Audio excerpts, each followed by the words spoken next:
During a family dinner, I accidentally bumped into my wife's mother. She slapped me hard in front of everyone and yelled, "You're filthy. You think you can just touch me like that?" My wife hissed, "You embarrassed her. Say sorry or get out." After an hour, I left quietly, but when they returned home, something was missing from the safe. I, 38 male, have been married to Lorene, 35 female, for 8 years. We live in Silver Spring, Maryland, in a nice older split-level house we bought just before the pandemic hit. I work in IT, mostly government contracting. Pretty stable job, decent income, though stressful sometimes. Lorene's a speech therapist at a private clinic, and she's always been the more empathetic one between us. She feels everything deeply. Sometimes I admire that about her. Sometimes I worry it clouds her judgment. We have one daughter, Delia, who's 5. She's the light of our lives. I'd do anything to protect her. Lorene's mother, Maeve, 63 female, moved in with us temporarily after she had hip surgery 2 months ago. The plan was for her to stay for about 6 weeks while she recovered. Lorene insisted it wasn't really a discussion. She's family, she said, and I can't let her be alone through this. Now, here's the thing. Maeve and I have never really gotten along. I've always felt like she barely tolerated me. She's sharp, controlling, a master at passive-aggressive digs. But she hides it well in public, always putting on this charming, refined front. In private, though, with Lorene or me, she's different. Cold. Entitled. I've seen it. And so has Lorene, though she'd never say it out loud. Anyway, fast forward to this past Sunday. Lorene had planned a big family dinner. Pot roast, roasted veggies, all that. Her brother Jonah came too. He lives about 45 minutes away and doesn't visit often. So it felt like a thing. We were setting the table, and I was walking around the dining room with a basket of fresh bread. The room was a little tight, chairs close together, and as I reached to put the basket down, I brushed Maeve's shoulder with my hand. Barely touched her. Just a light bump.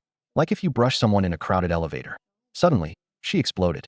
She stood up, fast, like way too fast for someone recovering from surgery, and slapped me across the face. Hard. Like hard.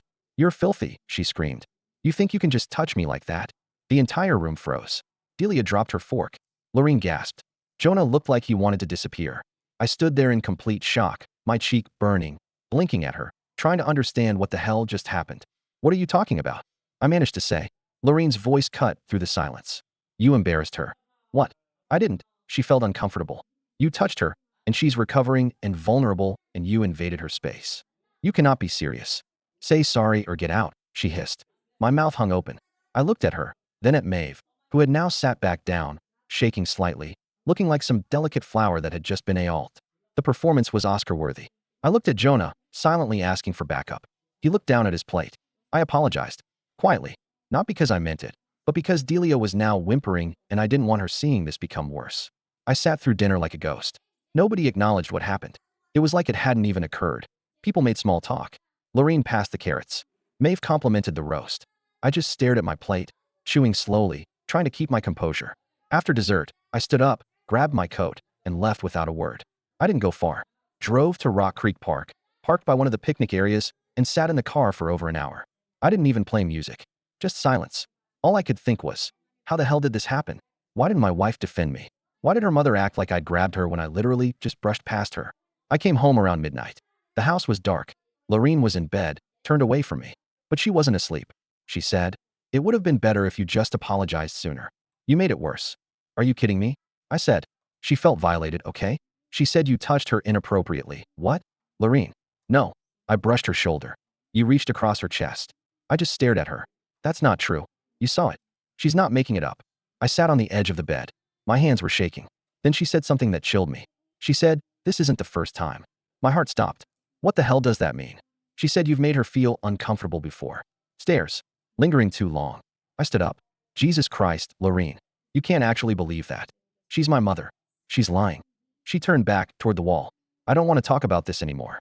The next morning, I went to get something from the safe in our closet. We don't use it often. It's where we keep our passports, emergency cash, a pouch with jewelry from Lorene's dad's estate he passed a few years back, and a certified check from the estate, around $32,000, meant for Delia's education. The safe was open. Empty. Everything was gone. I stared at it, then at Lorene, who was brushing her hair in the bathroom. "The safe's empty," I said. She frowned. "What do you mean?" "It's open. Everything's gone." She dropped the brush. "What?" She came running in, and together we pulled everything out. Shelves, drawers, clothes. Nothing. The pouch. The check. The earrings. "They're all gone," I said. She turned pale. "Did you take them out?" "No." I said firmly. I haven't touched it in months. She sat down on the bed, completely still. Then, do you think someone broke in? There's no sign of that. And the code. Only you, me, and your mother know it. She shook her head. She wouldn't. You sure? Yes, she snapped. I'm not having this conversation. Lorene, listen to me. We need to be honest right now. She's recovering. She can't go anywhere. She wouldn't do that. Then where's the pouch, Lorene? 3 days passed. I didn't accuse anyone directly, but I watched. Maeve started wearing new scarves, new shoes, a new phone. She said Jonah got them for her. Jonah swore he didn't. And then I found it. A crumpled boarding pass in the laundry, Maeve's jacket pocket. One way, Baltimore to Phoenix. Date, 2 weeks from now. I brought it to Lorene. She's leaving. With what? Social Security? Lorene stared at it like it was written in another language. She might be visiting a friend. You really believe that? I don't know, she whispered. I don't know anymore. And then came Sunday, the day Maeve was supposed to leave for Jonas. She was out for a walk. Lorene and Delia had gone to the farmer's market. I went into her room. I didn't want to, but I had to know. I checked her suitcase, patted through the lining, found the pouch, tucked inside a bundle of underwear. The check, the cash, the earrings, everything. My hands shook. I could have confronted her then, waited until she got home and tossed it in her face. Instead, I quietly took it and drove straight to the bank. Got a safety deposit box under my name. Locked it up. Got a key. When Lorene came home, I showed her the key. And I told her everything. She hasn't said a word to me since. She held the key like it was made of glass, turning it slowly in her fingers, staring down at it, but not really seeing it. You went through her stuff? Lorene finally said, her voice low and cold. I didn't answer right away. I could feel my pulse behind my eyes. Yes, I said. I did. She nodded once, slowly. You searched her room like a criminal. Because something was stolen, I said. I didn't go in there for fun. I went in because nothing made sense and you weren't listening. Her lip trembled a little, but she held it together. You should have come to me. We should have figured it out together. I did come to you. You told me she wouldn't steal. You told me I was the one who made her feel unsafe. Lorene stood up, the key still in her hand. She's my mother. Do you have any idea what this does to me? What does it do to me, Lorene? She slapped me in front of our daughter, called me filthy, lied about me, and stole from our family. She looked like she wanted to scream, or cry, or run away. Instead, she just walked to the kitchen and poured herself a glass of water, hands shaking so hard, she almost dropped it. I followed. Look, I said softer this time. I didn't want to go through her things. But if I hadn't, we wouldn't have found it. You were defending someone who was actively robbing us. She turned to face me, tears finally spilling down her cheeks. She was my everything. When I was a kid, she raised me on her own. My dad was gone most of the time. He left when I was 12. All I had was her. She always made it feel like it was us against the world. Like nobody else would care for me the way she did. She lied to you, I said gently. I know. Silence stretched between us. I don't know who to be mad at, she whispered. Her? Or myself for not seeing it sooner. That hit me harder than anything. Because I understood. I really did. When someone raises you, even imperfectly, they become a part of your moral compass. And when they break your trust, it feels like you're the broken one. Maeve came home an hour later. She breezed into the kitchen like nothing had happened, took off her scarf, hung up her coat. How was the farmer's market? She asked sweetly. Lorene looked at me, then back at her mother. You need to sit down. Maeve blinked. Is something wrong? Sit. She sat, reluctantly. Her face was unreadable, calm, a little curious, like this was a game and she was waiting for her move. I placed the empty pouch on the table. Her expression didn't change. Not even a blink. You want to explain this? I asked. Maeve tilted her head. I'm not sure what I'm looking at. Don't lie, Lorene said. Her voice cracked. We know everything. Still, Maeve played dumb. What do you think you know? You stole from the safe, Lorene said. You planned to leave. You were going to take my father's check, the earrings, everything. Maeve let out a soft, condescending sigh. That money wasn't yours. Lorene recoiled. Excuse me. Your father didn't mean for that money to go to you. Not after the way you treated him. What the hell are you talking about? Lorene's voice was shaking. I took care of him when he was sick. You weren't even around. He told me things before he died. Maeve said, voice calm, but sharp like broken glass. He didn't trust you. He said you were careless, that you'd waste the money on some therapy bills or nonsense. Lorene stared at her. That's not true. I was just doing what was right, Maeve said. Keeping it safe. You lied to your own daughter. You AL'd me. You nearly destroyed this family. And you did it while living under our roof. Maeve stood, slow and deliberate. You people are so dramatic. That was it. Lorene pointed to the door. Get out. Maeve blinked again. What? Pack your things. You're going to Jonas today. You don't speak to me. You don't speak to my husband. And if you ever pull something like this again, we will go to the police. You wouldn't dare. I would, Lorene said, voice suddenly firm. I'm done being your daughter if it means being your puppet. Maeve stood frozen for a beat. Then, slowly, she smiled. This cruel, amused little smirk, and turned to leave. I always knew you'd choose him over me someday, she said. I didn't respond. Lorene didn't either. We just watched as she walked upstairs to pack her bags. An hour later, Jonah came to pick her up. He didn't ask any questions, didn't make eye contact with me. When they drove away, the house was silent. Lorene and I stood in the kitchen. The whole place felt hollow. I spoke first. You okay? No, she whispered. But I'm awake now. That night, we didn't say much. Delia was asleep. The air was still. I found Lorene on the couch, knees pulled up to her chest. She looked at me. I feel like I don't know who I am anymore, she said. You're someone who just stood up to a lifetime of manipulation. I don't know what that makes me now. I sat beside her and pulled her close. It makes you brave.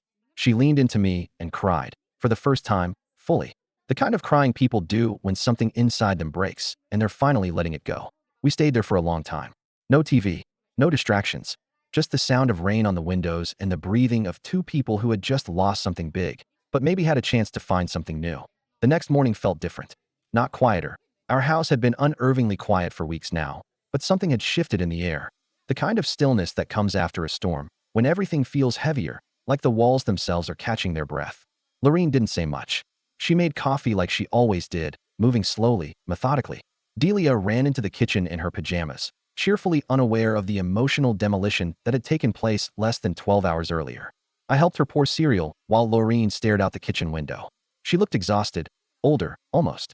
Her face drawn, her eyes red from crying. Want me to drop Delia at preschool today? I offered. She nodded. Yeah, please. I need a minute. I leaned in, kissed the top of her head. She didn't pull away. Later that afternoon, I came home from running errands and found Lorene still sitting on the couch, flipping through a photo album. Old pictures. Her as a kid. Maeve smiling next to her, hugging her, birthday candles, Easter dresses, school plays. I sat beside her. She didn't look up. I hated her, she whispered, for years. But I still kept hoping she'd change. Because she's your mom. She nodded. Yeah. She closed the album and rested it on her lap. There's this memory I keep thinking about. I was maybe 13. I got in trouble at school because I called a teacher a BTCH after she embarrassed me in front of the class. I came home thinking mom would KLL me. But instead, she made tea and said, next time, do it in a way that doesn't get you caught. She looked at me, hollow. That's who she was. I said nothing. Just reached for her hand. 2 days passed. Then 3. Jonah texted once to say Maeve had arrived safely. No other details. On the 4th day, Lorene brought up therapy. For us, she said. We need it. Agreed, I said immediately. I should have pushed for it earlier. I didn't want to see the truth before, she said. About her. About us. How much she was in our marriage. I nodded. I didn't know how to compete with her. You weren't supposed to have to. We started therapy 2 weeks later. A woman named Dr. Priscilla Vaughn in Tacoma Park. Quiet office, books stacked in odd places, a soft-spoken tone that made it easy to unravel things without feeling judged. At our first session, Lorene did most of the talking. I don't trust my instincts anymore, she said. I was wrong. About everything. You weren't wrong, Dr. Vaughn replied gently. You were taught to love someone who conditioned you not to question her. I listened, took it in. I told her about the slap, the accusation, the sheer humiliation of standing there, helpless, while someone rewrote reality in front of my daughter. She made me feel like a predator, I said, in my own home. Lorene reached for my hand during that session, held it tight. At home, things weren't instantly better. There were good days, when we'd cook together, take Delia to the park, even laugh a little. And there were rough days, where one of us would say something that scraped too close to the wound, and we'd retreat to our corners. But we were trying, actively, not just pretending anymore. Lorene started journaling. She told me one night, I need to make sense of what parts of me are mine and what parts she programmed. I got it, more than I expected to. Then, 2 weeks after Maeve left, an envelope arrived in our mailbox. No return address. Inside was a folded piece of paper and a small photograph. The paper said, I did what I had to. You always needed someone to protect you from yourself. You'll see that one day. The photograph was of Lorene as a baby, sitting on Maeve's lap, both smiling at the camera. Lorene stared at it for a long time, silent. Then she got up, went to the trash can, and dropped both in without a word. That night, we talked again. Really talked. Do you think she believes it? Lorene asked. That she was protecting me? I think people like her don't see the difference between love and control. Do you think I'm like her? I shook my head. No, you're nothing like her. She was quiet for a while. I wish she'd just cut ties instead of leaving breadcrumbs. This photo, the letter, it's like she wants me to feel guilty. Like she wants me to come crawling back. She probably does. Well, I'm not. And she meant it. I could hear it in her voice. That shift, like something deep inside had finally moved. But even as we started to rebuild, the trust between us was a careful thing. Not broken, exactly, but bruised. We were learning to exist without Maeve's shadow. Without the third party who had, for so long, manipulated our dynamic without us even realizing. We talked a lot. About the things we'd swept under the rug. The way Lorene used to second-guess me in front of her mom. The times I avoided the house when Maeve visited just to avoid confrontation. The resentment that had grown quietly in the background. And how none of it, was healthy. One night, over wine, after Delia was in bed, Lorene said something I didn't expect. I think she wanted me to pick. Pick. Between her and you. That dinner. What she did, the accusation, it wasn't random. It was her final test. She wanted me gone. She nodded. Yeah. I sipped my wine. So did I pass. She smiled faintly, touched my cheek. Barely. We both laughed. It wasn't over. There was more healing to do. More truth to unravel. But for the first time in months, maybe years, I felt something resembling peace. Things didn't fall apart right away. They never do. Real life doesn't unravel in one dramatic explosion. It frays quietly, thread by thread, until one day you look around and realize everything's different. In some ways, things between Lorene and me were better. There was honesty now, a raw kind of transparency that felt new. But the flip side of that was, it was uncomfortable, vulnerable. We were both confronting parts of ourselves we hadn't wanted to see before. A few weeks after Maeve left, Delia started asking questions. Where's Nana? Lorene froze the first time it came up. She was helping Delia tie her shoes, crouched on the floor. Her fingers went still. Her face didn't change, but I could see the panic under her skin. She's visiting Uncle Jonah, she said softly. For how long? I'm not sure yet. Delia nodded. Okay, can we draw her a picture? Lorene blinked, then nodded. Yeah, sweetie. That's a nice idea. That night, Lorene left the drawing on the counter. She didn't mail it. Therapy helped. Slowly, week by week, we unpacked more of the patterns that Maeve had stitched into Lorene's life since she was a child. One session, Dr. Vaughn said something that stuck with both of us. People raised by narcissists often internalize guilt that isn't theirs. It feels like a reflex.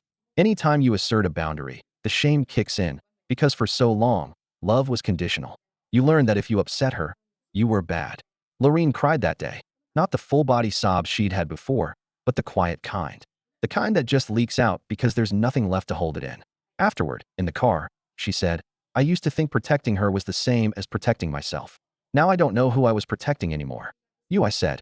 You were trying to protect the version of her you needed as a kid. She looked at me like I'd punched her in the chest. Then she reached for my hand and didn't let go the whole drive home. Then came the financial part. The inheritance check was still in the pouch I'd moved to the safety deposit box. We hadn't touched it yet. It was in limbo, like everything else. One afternoon, Lorene brought it up. I think we should cash the check, she said. Put it into Delia's college fund like we planned. You sure? I asked. We don't have to decide right now. She nodded. If we wait, it'll start to feel cursed or something. Like it's poisoned. It's your call. No, she said. It's ours. So we did. We cashed it. Transferred the full amount into an education savings account for Delia. We didn't touch a cent. That night, Lorene toasted with orange juice instead of wine. To new beginnings, she said, raising her glass. To peace, I replied. We clinked glasses.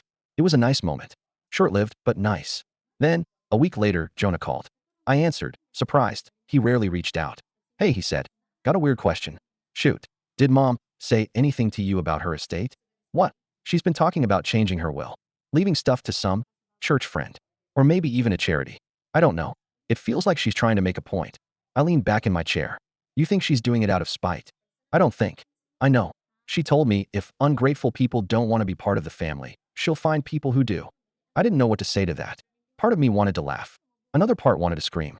Why are you telling me this? I asked. Because I think she's spiraling, Jonas said. And I think she might try to come back. I felt a cold ripple go down my spine. Back here. She said some crap about unfinished business. That she left something behind.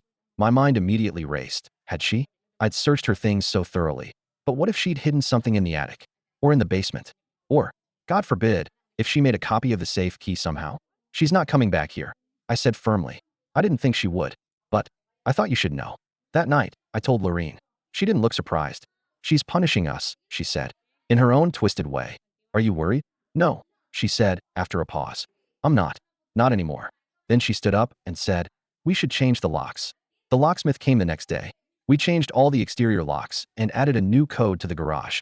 Just in case. It wasn't that we were afraid Maeve would break in. It was symbolic. A way of saying, This house is ours now. Ours, not hers. We didn't tell Delia the details.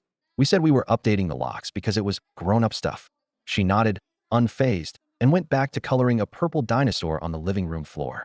And yet, even with the locks changed, the bank account secured, and Maeve hundreds of miles away, she still found ways to creep into our life. Emails. First to Lorene, then to both of us. They came in waves. First apologetic, then accusatory. One would start with "I miss you," and end with "You've always been an ungrateful brat." Lorene blocked her. 2 days later, a letter arrived in the mail.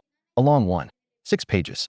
Slanted cursive handwriting, starting with, "Dear Lorene, I only did what I thought was best. You've always needed strong guidance." Lorene didn't finish it. She ripped it in half, dropped it in the garbage. But for the rest of the night, she barely said a word. A month passed. Maybe 5 weeks. Things had settled. Not in a storybook way. There were still rough patches, but we were doing okay. Lorene had started volunteering at a local literacy nonprofit on Saturdays. I was running again in the mornings. Delia had adjusted to her new preschool schedule. Normal life, after the storm. And then we got the letter. This one didn't come from Maeve. It came from a law office in Phoenix. Subject line, "Notice of disputed estate changes." Lorene opened it first, read it in silence, then handed it to me. Apparently, Maeve had filed an updated will and was trying to make it legally binding. It listed the beneficiary of her estate as a new church foundation she'd been involved with, a vague organization with no formal EIN, no website, and A.P.O. box address. Jonah's name had been removed. So had Lorene's. But here's the thing. There was a clause in Maeve's late husband's estate plan that stipulated his assets a portion of the house, some investment bonds, and the jewelry could not be redistributed unless both children were informed and agreed. And Maeve had skipped that part. She was attempting to funnel assets without their legal consent.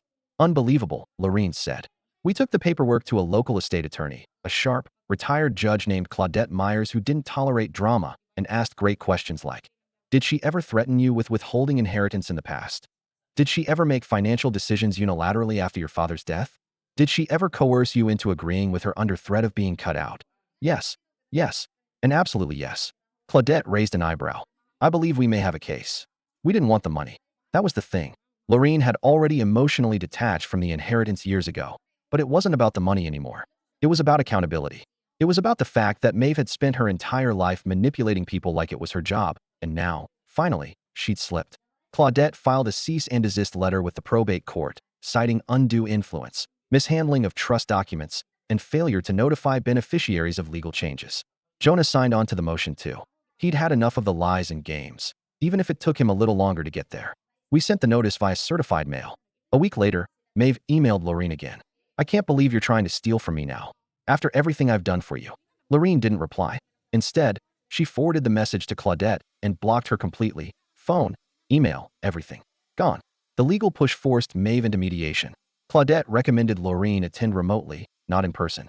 "Don't give her the satisfaction of performing," she said. So we sat in the office, on a Zoom call with Maeve and her attorney. Jonah joined from his laptop, muted and unreadable. Maeve's face filled the screen. Still polished, still icy, still trying to look like she was in control. But her eyes looked tired. "This is ridiculous," she said to the mediator. "They're trying to punish me for decisions I made for their own good." Lorene didn't respond to the bait. The mediator went over the facts. She was professional but firm. "Mrs. Caldwell, you knowingly altered estate documents without notifying the beneficiaries as required by your late husband's stipulations." "I was trying to streamline things." Claudette spoke calmly. "What you were trying to do is cut out your children from their rightful inheritance and move funds into an organization you can control." Maeve laughed. "This whole thing is a farce. They don't even want the money." Lorene finally spoke. "You're right. I don't." Maeve paused. "I want you to stop," Lorene said, voice clear and steady. "Stop manipulating. Stop lying. Stop using guilt as currency. That's all this is. You've been doing it my whole life. You don't get to lecture me. I'm not lecturing you. I'm freeing myself." Maeve opened her mouth, closed it again. In the end, the agreement was simple. She retained her house, but all remaining assets tied to Lorene's father's estate, investments, jewelry, collectibles, were locked in a trust. Maeve would have no access to the funds until after her death, and they'd be distributed equally to Lorene and Jonah. She tried to fight it, but Claudette made it clear. "You can contest, and we'll go to court. And you'll lose. Publicly." Maeve signed. And just like that, the leash was cut. The church foundation Maeve had created was flagged for fraud a few weeks later by the Arizona State Commission.